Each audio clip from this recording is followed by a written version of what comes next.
I am astonished that you are so quickly deserting him who called you in the grace of Christ and are turning to a different gospel. Not that there is another one, but there are some who would trouble you and want to distort the gospel of Christ. But even if we or an angel from heaven should preach to you a gospel contrary to the one we preach to you, let him be accursed. As we have said before, so now I say again, if anyone is preaching to you a gospel contrary to the one you received, let him be accursed. Thanks, Lord. I'm going to just pray one more time for Father, we thank you. I pray for your word to speak to us today. Father, help us to understand your gospel today. Thank you. In Jesus' name I pray. Amen. All right, last week, if you were here last week, we started reading through and studying Paul's letter to the Galatians. And I mentioned that in this letter, it is all about the gospel, right? From beginning to the end, from chapter 1 to chapter 6, all about the gospel. Paul pours out his heart and gives his maximum effort. He tries his hardest writing to the Galatians about the gospel.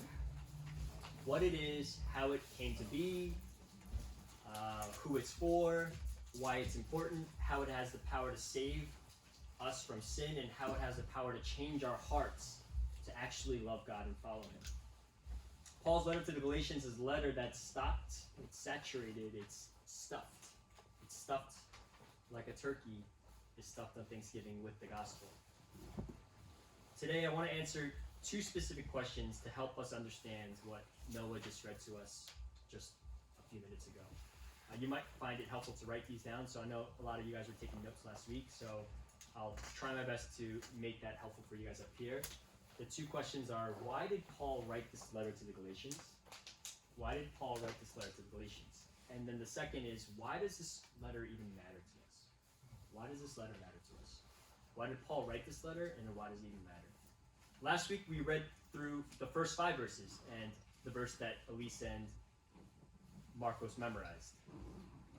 For those of you that weren't here, I want to give you just a very brief summary, and for those of you that were here, just a short review about what it was about. So we asked 3 questions. Who was Paul? Who were the Galatians? And what is the gospel? So I just want to answer the first 2. Who was Paul? So who remembers, who was Paul? What are some things that we talked about last week? Ethan? He's an apostle, right? And what's an apostle? It's a messenger, right? An apostle is a messenger. Okay, what else? What else did we learn about Paul? Ethan, again? No? Okay. Well, if you don't know, that's okay. So these are the few oh, yeah, Henry? So he was not one of the 12 disciples? He was not one of the 12 disciples, nope. He started off as Saul. He started off as Saul, yeah. Yeah. Give your notes.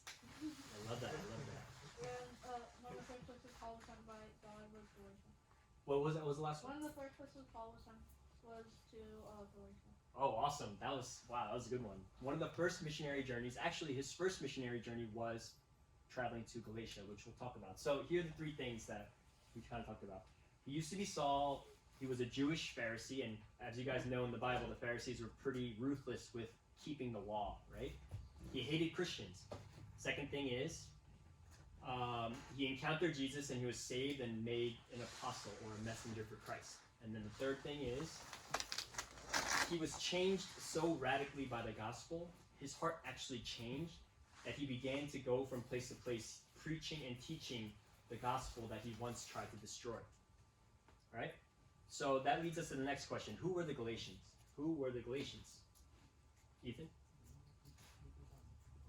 They were a group of churches that lived in Galatia, right? Does anyone remember where Galatia is? Ethan? What was that? In Turkey, right? In modern day Turkey. So, yes, the Galatians were a group of churches. A lot of times when we read Ephesians, Philippians, those are letters to one specific church. What's unique about the Galatians is that there are multiple churches, actually about 4 that's recorded, that are in modern day Turkey, actually in southern Turkey here. And they're a group of churches that Paul had set up. And then the next slide, if you don't mind putting that up. And here's a map of Paul's first missionary journey, just like Henry just told us. He went from Cyprus all the way up to where modern-day Turkey is, and he went through these little towns, little cities. Antioch was the first one, Iconium, Derbe, and then he ended up... Oh, actually, Derbe was the last one. So those 4 cities, those 4 main cities are where Paul set up these churches, but they're all in this one region of Galatia. So think of it like New Hope Fellowship, Maranatha Grace, North Shore Baptist Church. We're not all in the same city. We're in different cities actually, right? But it's the same region. And Paul set all those churches up. Okay? So this brings us to the text for today, Galatians chapter 1, verse 6 through 9. And it's our first question. Why did Paul write this letter to the Galatians? Why did Paul write this letter to the Galatians? Why did Paul write a letter giving detailed explanations about what the gospel is and how the gospel works to the Galatians who are already Christians? Does that kind of shock you a little bit? He literally gives the foundation of Christianity and he tells it to the people that already know what the gospel is. Why? Didn't they already know the gospel? Isn't the gospel only supposed to be preached to non-believers? So why did Paul write a whole letter explaining the gospel? Well, as time went by and as quickly as the Galatians had received the gospel, they began to be influenced by others to actually desert it, to turn away from it, and to believe in a different gospel, as the text today says. And as word got out to Paul that this was happening, can you imagine how discouraging it was for Paul to hear that these people that he had spent the last 2 years with were deserting the gospel that he had taught them, the ones that received this gospel and they actually enjoyed it and they wanted to follow Jesus. These Galatians were the people with whom Paul had developed deep relationships with. He didn't just teach them about Jesus, he loved them. He ate with them. He slept in their homes. He ate their food. He helped them with their needs. He prayed for them. He discipled them. He spent time with them. He actually loved them. These were the Galatians whom Paul had reasoned with, right? He argued with some of these guys. The Galatians from Iconium, which we saw, who Paul chose to remain a long time, the Bible tells us, though it could have cost him his life. There's a lot of people that hated him in that city of Iconium, but he wanted to stay there longer to actually help them understand all the questions that they had about who Jesus was. These were the Galatians with whom Paul literally was willing to risk his life for. These were the Galatians whom Paul loved so much that he was willing to be stoned for. Literally in one city in Lystra, which we saw up there in the map, he was stoned to the point that they thought he was dead. If you guys don't know what stoning means, it's literally when they take rocks and they throw it at you, or they strike you in the head with it, or they beat your body with it. And usually like multiple people on top, just throwing rocks at you, right? They thought he was stoned so badly that they thought he was dead, and they took him outside of the city of Lystra and they threw him outside, thinking like, yeah, this guy's dead, no more problem for us, right? We're not going to talk about Jesus anymore. How badly do you have to be bloodied up and stoned to think that the people that hate you the most think you're dead? Pretty badly, I think, right? That's how much he loved the Galatians. He's willing to do that. He's willing to take the risk. And then, if that wasn't enough, if it wasn't enough to be nearly stoned to death, these Galatians were people whom Paul loved so much that he would actually go back to that same city where he was caught and stoned to strengthen the apostles or strengthen the disciples that he had made there, to strengthen the church that he had planted there. Acts chapter 14:21 says that when he reached his last stop in Galatia, which is in Derbe, he went all the way up to here into Derbe. As soon as he got there, he planted the last church. He spent, I think, about 5 months there. He started to make his way back into the other cities where he was kicked out of and almost stoned to death. And he started to help strengthen the disciples. Acts says, they returned to Lystra and to Iconium and to Antioch, strengthening the souls of the disciples, encouraging them to continue in the faith, and saying that through many tribulations we must enter the kingdom of God. That's how much Paul loved these guys, and that's how much Paul believed the gospel was true. And now as Paul is writing to them, because he had heard that there were false teachers that had snuck into or crept into these different churches, these 4 different churches, and began to teach a false gospel, something totally different than what Paul had received from Jesus Christ himself. And the worst part was that the Galatians were beginning to actually believe these teachers.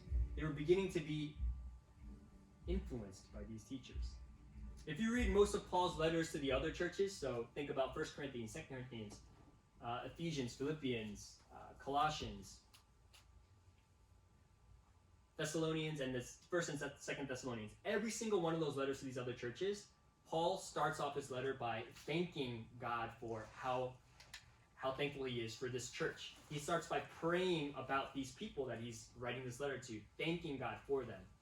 Galatians is the one and only letter of all of Paul's 12 letters to the churches where he starts off with what we call a rebuke. He starts off kind of angry at them. Paul begins with words that express Paul's sadness, his anger even, his disappointment at the Galatians because the very people he had loved with the gospel and he had risked his lives for were being influenced to abandon Jesus and to run towards a lie. So we see in verse 6 and 7, Paul is astonished. It says he was astonished. He's concerned for the Galatians. Paul writes, I'm astonished that you're so quickly deserting him who called you in the grace of Christ and are turning towards a different gospel. Not that there is another one, but there are some who trouble you and want to distort the gospel of Christ.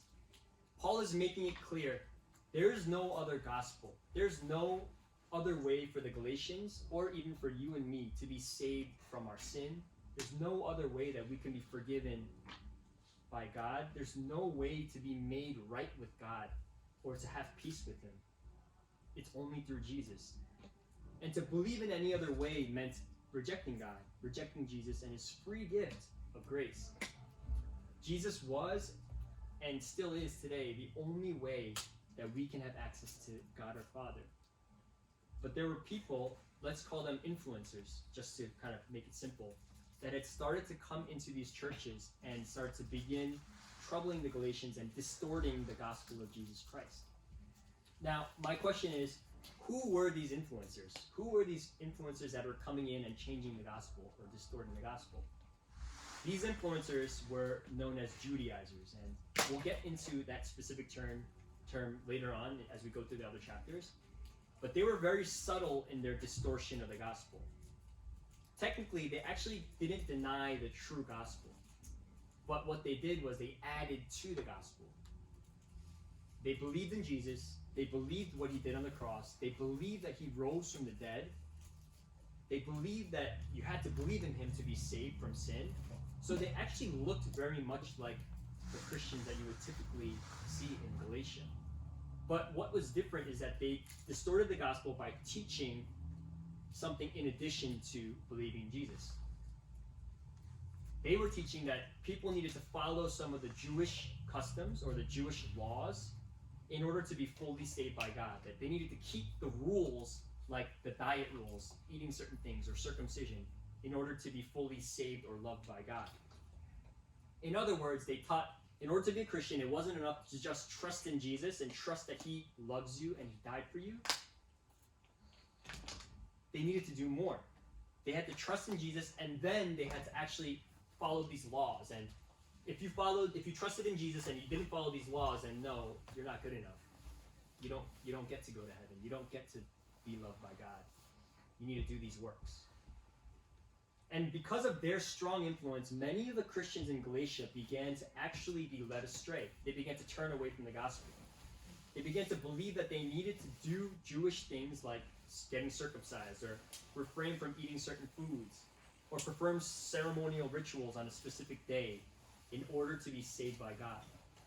And as more and more people began to believe that they needed to do these extra things, I bet it became harder for people to disagree with the majority and to stand up for what they believe is true, like a mob mentality. This distorted gospel, it destroyed the best part about the gospel. It eliminated the good news that God saved you and me, that God saved the Galatians purely by his grace, purely by his love for us, and Jesus' death on the cross. He took care of everything that needed to be done for us to be saved, for our relationship with God to be restored. So let's read verses 8 and 9. Paul, in his shock and his anger, writes, "But even if we or an angel from heaven should preach to you a gospel contrary to the one we preach to you, let him be accursed. As we have said before, so now I say again, if anyone is preaching to you a gospel contrary to the one you received, let him be accursed." Paul wanted the Galatians to wake up to the fact that they were being influenced by these Judaizers. He wanted them to remember just how certain God's promise was in his gospel. That God wasn't going to just add something new to the gospel as if he forgot something just 50 years ago when he gave it the first time. He says that even if Paul himself, even if he himself came, or an angel came out in the sky in the lights and began teaching them that there was a different gospel, that they should reject it. He takes it one notch higher and says that anyone who preaches a gospel that's different from the one that I received from Jesus himself should be cursed, should be damned. That's some severe language. He's saying that they should be cursed by God. Paul can say these things because God had promised and God had proved his promise through Jesus. The work was already finished. It was a fact. It was done. The work of Jesus was finished on the cross. He came, he died, he rose from the dead, and Jesus had saved Paul and sent him to preach this true gospel. The work was finished. There was nothing that the Galatians needed to do more except for trust in Jesus, to turn from their sin and to believe that Jesus really died for them. That's all they needed. Yet these Pharisees and these Judaizers were coming in and saying, no, you can do that, but you also have to do this and this and this. So because you guys aren't doing this and this, that means that you're not accepted by God yet. But unfortunately, the Galatians were being influenced. And this is what astonished Paul. This is what broke his heart. This is what led him to write a heartfelt letter reminding the Galatians about the true gospel. They were deserting for a false gospel. And so what is the true gospel? We talked about this last week, right? What is the true gospel? Well, the true gospel tells us that God's salvation was a free gift of grace. It's free. Aaron, what does it mean for something to be free? It costs nothing, right? It's yours. The air is free. You don't do anything for it. You breathe it in. It's free. It's not something that the Galatians or you and I have to work for. The true gospel tells us that we all have sinned. We all fall short. And no amount of good we try to do, no amount of laws we try to keep, no amount of being a good person will earn us anything from God. The true gospel tells us that our salvation, our righteousness with God, our forgiveness, our justification, meaning our legal standing as declared free, being made right with God, was finished through the life, death, resurrection of Jesus Christ. That's it. That's the work that was done, Jesus Christ. The true gospel tells you and me that though we are sinners, God's mercy can be freely received. How? How can you receive God's free mercy? How can you become a Christian? God's gift of grace, we receive it by faith. That's how we receive God's gift. We just receive it, right? So I want you to imagine for a moment today is your birthday. So Brandon, today's your birthday. Happy birthday. Right? What are we going to do for Brandon? What do we give him? What did you say, cheese? Yeah, so if Brandon loves cheese, then we're going to give him cheese for his birthday. It's a gift to him, right? Now, let me ask you guys this question. Brandon, let me ask you. Have you ever wondered why you get a present on your birthday? Why do you get presents on your birthday? Honestly, just what's your thought? What do you think? Never thought about it. Never thought about it. Yeah, Henry, you have an answer. Why do you get presents on your birthday? I constantly, one of my friends, when it's his birthday, the presents actually go to the mom. Yeah. Yeah. That's how it should be, right? Yeah, that's what they do. But these days, okay, so Elise, why do you get presents on your birthday? It's because you're special, right? It's your special day, you're born on that day. But what Henry's saying is actually pretty accurate, right? It's your mom that carried you for the 9 months, Brandon, right? Your mom had you in her womb. Your mom's belly was big. Shaylin's baby is being carried by Shaylin right now. She's enduring the pregnancy. She's enduring the morning sickness. Your mom had to endure all those struggles. And more than that, your mom had to endure the pain of giving birth, right? However that might feel for a woman. You didn't do anything, Brandon. Elise, you didn't do anything, right? But, so why are you getting gifts? Why are you getting gifts?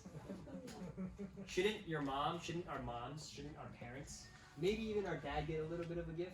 Because they had more to do with us coming into the world than ourselves. We just were born, right? This is grace, guys. This is what grace looks like. You didn't do anything. You didn't work hard. You didn't be a really good baby inside your mom's stomach. You didn't contribute anything. Actually, what you contributed was the pain in your mom's birth, right? You contributed to the discomfort, and you stole all the food that your mom, the nutrients your mom was giving you in her stomach. But you come out, and every year you get a gift for free. Wow. The gift is yours, right? And that's grace. The good news of the gospel is that though we contributed nothing to be loved by God, nothing of our own works, all we had was our sin, right? Our rejection of God. Jesus Christ, his love for you and me and the Galatians, even in our imperfections, he chose to die for us and give us this free gift of grace, of forgiveness. And all that he asks of us is to turn from our sin, turn from rejecting God, and to just receive his gift of grace. Just take it. Just take it. I've done it for you. Take it. Just like you do on your birthday when you were given and you receive a gift for doing absolutely nothing. That's it. There's no rule you need to keep in order to be forgiven, no rituals you need to perform. You and I are saved by grace through faith in Jesus Christ. And you want me to tell you one more thing? There's no amount of purity that you need to keep. You don't need to date a specific kind of way to be a Christian. You don't need to be a perfect person to be a Christian. Actually, the very definition of a Christian is someone who follows Jesus because they know that they have sin and they're willing to follow him and seek after him. It doesn't mean that your life won't change. It doesn't mean that you'll choose to live differently. That will come naturally as a result of you loving the Lord. So this brings us to the last question, right? Why does this letter matter to you? Why does this letter matter to me and you? To us. To all the Christians that read this letter written 2,000 years ago. Well, this letter matters to you and me because much like the Galatians, we too are people who are influenced by people and things around us, aren't we? Some good and some bad. Some that lead us to run to the safety and security of Jesus, and some that pull us further away from him. We're influenced so easily. This letter matters to us because just as it was a reminder for the Galatians to examine what or who they were being influenced by and to return to who was really true, it's a call for us to actually do the same. It's a call for us to seriously consider, to examine our lives and the influences that shape and honestly ask if they are true and worth following or not, if they are from God or not. So what are the ways that you and I are being influenced? In what ways are we being influenced to believe something in anything other than the words of Christ himself? What are the voices that we are more likely to hear and listen that are leading us away from God's grace? What are the voices we are easily persuaded by that are shaping us more like the world, which will one day perish, and less like Christ, who is eternal and true?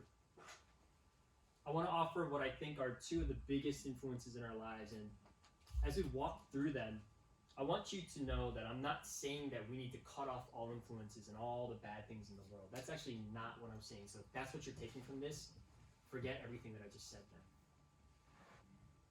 I'm asking you to honestly assess in your minds and in your hearts and ask yourself if these influences are actually beneficial for you guys, especially as it relates to your walk with God or not. So the first one, it's probably the most obvious one in our lives, right? Or maybe the second obvious. Social media. As much as we joke about social media, I know even if we put up social media up there, we're kind of like, yeah, we always bag on social media. Oh, we always say it's so bad, right? As much as we joke about that, or the internet, and as much as we may beat up on it so much, I honestly don't think that there's more of a sneaky influence in our lives than what we consume on the internet. I really think that. I honestly think so. For myself too.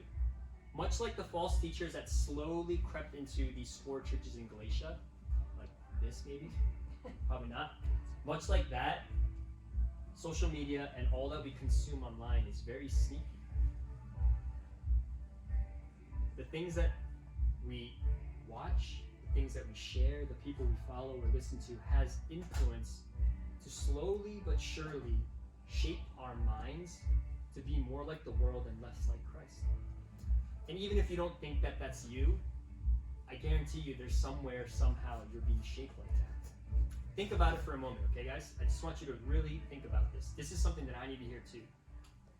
Every single human being has an opinion on how we should live. If you don't know, then, well, you should know that. They have an opinion on what we should believe, what we need to look like, the words we need to say, and how we need to say it. If there is a God or if there is no God, if Jesus is real or if he's not real, every single human being in the world, your friends, your moms, anybody, Britney Spears, they have an opinion about how the world works and how we should live. When we watch the content that is put up on their social media pages, whether that be TikTok, YouTube, Instagram, Reddit, the news, CNN, you and I are being influenced by what they believe is good and what they believe is true. I 100% guarantee that that's happening. But is everything that they say good and true? Is everything that they say right? Maybe. They could be, right? They could be. But sometimes we're influenced by the popularity of the content, and we're fooled to believe, or we are influenced to believe that what we take in, we're fooled to believe, or we're influenced to believe what we take in. But just because it is well produced and it's fun to watch, and just because everyone is watching it and believing it, doesn't mean that it's good and true. Honestly, ask yourselves these questions. In what ways is social media, in what ways are the YouTube videos you're watching on the internet, in what ways are the influencers that you follow leading you to believe things that aren't even true? And furthermore, leading you away from what God says is true. Right? I'm not saying that again to make you feel guilty, because we're all guilty of this, and we're all mindlessly absorbing things, and it's changing the way we view the world, right? What I'm asking you to do is honestly ask yourself, is what I'm taking in actually good, or is it not? Is it actually helping me, or is it not? How am I being influenced by the various social media outlets I'm engaging with? 2, our friends and our family. That's probably the bigger influence, right? Because our social media is probably stacked with all of our friends and their comments and what they watch, and the algorithms and how they work these days, what your friends watch and what they like. If you're following them, it's going to be some similar things that you get to see on your Instagram pages. The Galatians were influenced by these false teachers, but how do you think they were influenced to deny the core belief of Christianity? How do you think they got influenced? Do you think that these false teachers came up on a Sunday and got up on this top and said, what Paul taught you guys is all fake. I got the real gospel. Let me teach you guys this. Do you think that's how they influenced them? Probably not. I don't think that's how they did it. I imagine it wasn't that these influencers it wasn't only that these influencers were well educated and they were good speakers, but I imagine that these influencers were friends of those that they influenced. Right? Or imagine that they influenced people, and those people influenced their friends to believe in something that was contrary to the gospel. How many times have you had your friends tell you something that was not even true, but you believed it because they saw it on the news and it turned out that it wasn't even real, right? I've done that many times. How many times have I told Carolyn, oh, did you know that this and this happened? And then later on, she's like, oh, how do you know? I was like, I don't know, I heard it. But it's not real, right? Things spread quickly through our friend groups. Maybe they were family members. Maybe they were neighbors. Maybe they had gone to the school together. Maybe they were in the same group of friends. Maybe they were friends that shared all their secret crushes with each other. And then one day they were influenced to believe this other gospel and be like, oh, by the way, this gospel's not true. You got to believe this other one. Friends influence friends. And again, that's not a bad thing to influence your friends or be influencers. But if you're influencing them in ways that are not good, then that's where it can be bad, right? With how much we engage with our friends on the various sport teams, various interests, in our chat groups, and how close we are to them, it's something that we actually have to consider and ask ourselves. Just how much influence do my friends have on me? How much influence? How do you talk, and what kind of words do you use around your friends at school? It might not be a bad thing, but do you see that influence is rubbing off on you? Again, not everything is bad. So honestly ask yourself, are there times where I just go along with what my friends believe or think is cool, even if it isn't good or true. Even if I actually know it isn't good and true. I remember when I was going to Edgemont, people that go to Edgemont might know this teacher. There used to be a librarian named Mr. Brewster. He's still there right now, actually. I talked to him recently. And one of my friends, when I was a senior in high school, was the most disrespectful person in the world. Like, beyond what you could imagine is acceptable in society. He was just disrespectful. And that influenced me to think that being disrespectful to adults that were just doing their jobs and there to serve us was actually cool to do. And that influenced me to think that cursing at Mr. Brewster or shouting at his face, or as we were walking through the library, just screaming at the top of our lungs inappropriate things was okay to do because everyone laughed at that. How stupid is that? We purposely shout things at him and purposely make fun of him and draw things about him so that he would see it. What kind of sin had to be in my heart to be influenced in such a way that was completely against Jesus' command to love one another or love others? How wicked is that, guys? The way we treated him, the way I was influenced was so wicked, and slowly but surely, it actually led me further away from Christ just by living like that. How are your friends influencing you to wear what you wear, to think you need to look a certain way? How are they influencing you to act a certain way? And worst of all, how are they influencing you to reject the gospel, to reject God himself, to deny Jesus because you're afraid of what they would think of you? This is heavy stuff, but it's worth considering because there's a lot at stake here. The reason Paul was so stern and so quick and so heated with his first comments was because he knew what was on the line. He knew that it would lead the Galatians to living their lives differently and eventually lead them to eternal death. When all is said and done, if these Galatians didn't return to Jesus and the true gospel, they would be fooled into believing they were serving God when they were actually not. And on the day when they died, they came face to face with God, and God judged them. He would say to them, I never knew you.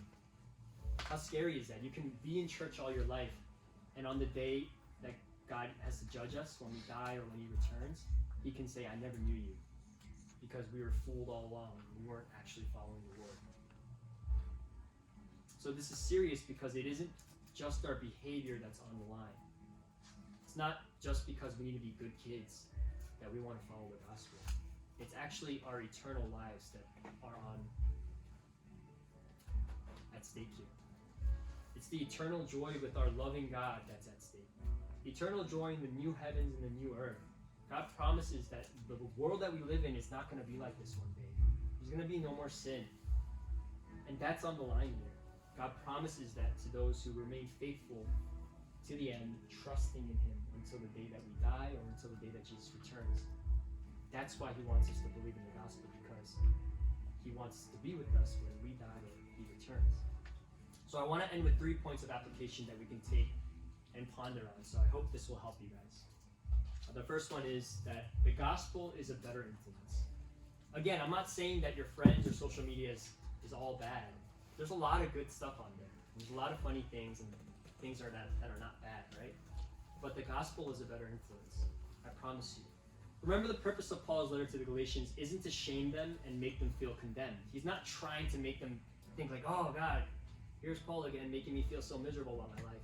No, his purpose is to remind them of the gospel that gives life. Though he's upset at the Galatians, his anger toward them is driven by his love for them and his desire for them to remember the gospel. He loves them. He spent his time with them. He was willing to die for them. You and I may be influenced by the world, by the devil, by social media, our friends, our family. But no matter how much influence we find in our lives that are corrupt or not good, there's still a better influence, and there's still the grace of God, the gift of God that's free, that's offered to you every single day. The influence of the gospel reminds us that we are sinners, constantly seeking things other than God to fill our needs. And it also reminds us that we're exactly who Jesus came to die for. That's God's grace for us. The good news for the Galatians who deserted Jesus for a moment and turned to another gospel temporarily was that God's call for them to turn back and be forgiven was still open and available to them. And that's why Paul wrote this letter. It's not available because the Galatians were good enough people. It's not available because they worked so hard for God to forgive them. It was available to them, again, as a free gift, like your birthday, given to you, to them, because God loved them. Will you allow who God says you are to be the resounding voice of influence over what anyone else or what anything else says about you? And if you will you keep trusting that voice until the day that you die? Because every single day there's going to be things that try to pull you away from that. Everything is working against you guys and us. Who would you go to understand how the first iPhone works? The iPhone, the first ever iPhone. Who would you go? Steve Jobs, right? You would ask him. If you needed to know how this works, you would ask him everything. And he would tell you everything because he designed it himself, right? So who should we go to understand how our lives work and how our bodies work? If we would go to a human being that invented an iPhone to go get instructions from him, shouldn't we go to the God that made us and loved us and created us? The gospel is a better influence. The second is identity. Identify your influences and seek to fight against them. Paul sent this letter to the Galatians to bring to attention that they were being influenced. And as we'll see, Paul will go into detail about which ways they have been influenced by these Judaizers in chapter 4, I believe. What are the voices that are helping us identify our influences? Maybe it's this very letter from Paul that is convicting you to consider what your influences are. Maybe it's your parents. I know that we don't like to hear our parents' voices, but a lot of the times they are wiser than you guys. A lot of the times, I hope they're getting their wisdom from the Word. They don't want to make your life miserable. They just want you to live in a way that's honoring to the Lord, I hope. One way to identify your influence is to pray and ask God to reveal them to you. It's as simple as that. Maybe even before you get on your phone tonight or your iPad before you sleep, you can pray and you ask God if there are any influences that you might not be seeing or mindlessly following that's actually affecting your heart. Or just seek to be more conscious. By being more conscious, actually you are taking the step to fight these influences. Be conscious about what you're looking at, what you're taking in, what contents you're craving after. Once you can begin to identify what ways you're being influenced, seek to fight against it. Maybe that looks like asking yourself why the person or friend believes what they are saying. Is it true? Is it good? Maybe it looks like actually asking your friends, why do you believe that? Tell me, why is that true for you? Can you explain to me? I want to understand. And maybe you'll get to see what influences them. Don't just submit to whatever you hear or whatever you see, even if it's what I'm saying right now, right? Clearly, I'm having some kind of influence on you guys right now, and I hope it's more the Bible than I am myself. But question what I'm saying. The Bible even itself, Jason, we talked about this, right? It says to test everything that is taught, to test everything that you read. It's because there's so many false teachers in the world that dress up as pastors and they preach the gospel, but it's not the real gospel. It's a gospel of prosperity or a gospel of something else. Test what you hear, even in church, even with Pastor Rob. Test what you hear. The third and last one, we never outgrow our need for the gospel. This is what we talked about last week, right? We never outgrow our need for the gospel. So I don't care if you're John Piper or Tim Keller or if you're Brian Oza or Matt. You never outgrow, or even Dan. His name is Dan, it's not Pinky. Even if it's Dan, you never outgrow the need for the gospel. Whether you're a Christian for 80 years or 10 years or 2 months, you never outgrow the need for the gospel. Remember, Paul was writing this letter to Christians. They had been influenced to turn away for a moment, but what they needed was a reminder that what they had believed to be true before was still the same thing that was true today. They just needed to turn back to it. The chances are that you and I will still be influenced in many ways to turn away from the gospel. I guarantee it. Next week. But that is why we are in constant need of the gospel. Think of it like you're walking in the dark and you don't know where you're going, but you're holding on to a rope. And hopefully someone that you trust is pulling that rope, right? You don't know where you're going. You're going to get lost. You're going to bump into things. There's going to be things that influence you along the way and scare you. You don't know if you can trust. You're going to feel like a hole in the ground. You're like, oh, I don't know if I can go. But the rope is actually pulling you. The gospel's pulling us. It's building our faith to the day we die to keep trusting in Jesus. So keep pressing into the gospel. Keep running to Christ. Keep showing up on Sundays, eager to hear the word of God preached. Keep spending time on your own reading God's word, seeking to understand what he's trying to tell you or trying to say in his word. And if you don't understand it, seek someone who does and try to ask them how you can understand this better. We're human and we have sinned. We know that. We're forgetful and God knows that. And we need God's help to remind us of the good news that we first believed or that you first heard. Over and over and over again, we need to hear this until the day we die. So keep at it and keep building up your faith. Keep growing in faith so that these things that influence us will not knock you over and lead you to death. Let's pray. Father, I thank you for this time. Thank you for your love and your grace in the gospel. God, what good news it is to know that we don't deserve it, Lord, but you make us your children by your grace through your Son. And in believing him, we can be sons, Lord. Just like in believing in our parents are our parents, when we're born, we're their kids. So help us, Father, to trust in you, to see your love, and to recognize the influences, Lord, that really affect change in our hearts. Please do that, Lord. In Jesus' name we pray. Amen. All right, guys, we're going to break off into our